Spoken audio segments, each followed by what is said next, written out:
You ask Tiger to solve. This deals with linear equations with one unknown. The final result is d equals 8. Let's solve it step by step. Group all constants on the right side of the equation. Subtract 5 from both sides. Group like terms. Simplify the arithmetic.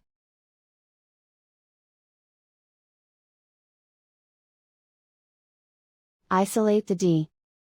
Divide both sides by 4. Simplify the fraction. Find the greatest common factor of the numerator and denominator. Factor out and cancel the greatest common factor. And so the final result is d equals 8.